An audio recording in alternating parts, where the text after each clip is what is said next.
Sriram Chaulia, foreign affairs expert, now joins us. He's also the professor and dean at the Jindal School of International Affairs. Sriram Chaulia, Sriram, thank you very much. Now, this is another revelation that comes to the fore. This comes just 24 hours after Xi Jinping was blatantly misrepresenting facts at the United Nations.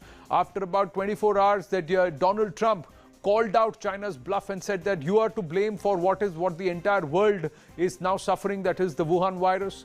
And this is at a time when China is trying to play aggressor on our borders. Yes, Anand, they lie with a poker face. I mean, just look at Xi Jinping at the UN General Assembly. He says, we will never seek hegemony, expansion, or sphere of influence. We have no intention to fight either a cold war or a hot war with any country. What are they doing? They're, doing the exact opposite of what they are claiming at the highest, podium in international diplomacy, which is the UN General Assembly.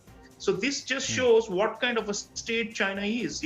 As our defense minister had said some time ago, Anand, Kathani ek or Karni ek. They say something, they do something else. So the space warfare and the attempts to use cyber means to take control of our satellites and other objects in space is indeed part of this broader expansionism and hegemonic ambitions of China. No, and this is also the time when we, before our Chandrayaan and of course our Mangalyaan expeditions, this was all that time, 2012 to 2018, we have also launched important satellites, which are geosatellites, which are going to, which have already enhanced our patrolling of our region, which have also enhanced our own communication systems. So was it to try and see what our capabilities are and to try and damage that and thwart that? That is something which is very, very serious in terms of what the Chinese were trying to do.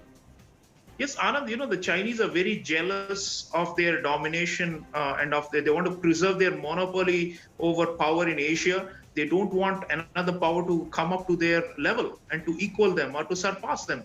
So, in terms of satellite killers, for example, only United States and Russia had that capability and the Chinese did it.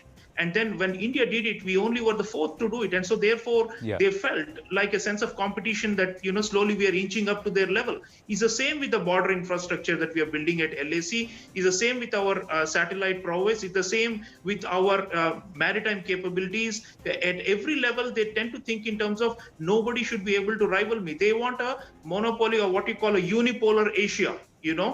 Which they under their tutelage, which they can then use to challenge the US. So India, in some critical technologies, we are quite advanced, and that's why they do cyber war. That's why they're after our space assets. That's why they're trying to stem our rise through Pakistan. If you look at it that way, for them, India is the only obstacle to achieving hegemony in this region. Absolutely. And so in every field, they're looking for a means to try and preempt us, to stop us, or to block us using unfair and devious means. So earlier in the day, the president of the Tibetan Youth Congress, while speaking to me at around 3:30, was also very clear. He said that there are a lot of Confucius centers in our country which also need to be scrutinized as to where the funding is coming from and what their app is, because China, that's what it wants to do. It wants to embed itself everywhere in such a way that it can turn on the screws when it wants and try and cripple a nation so to do its bidding. And we see very clearly what it's doing with Pakistan. Sriram, just stay on with us. But here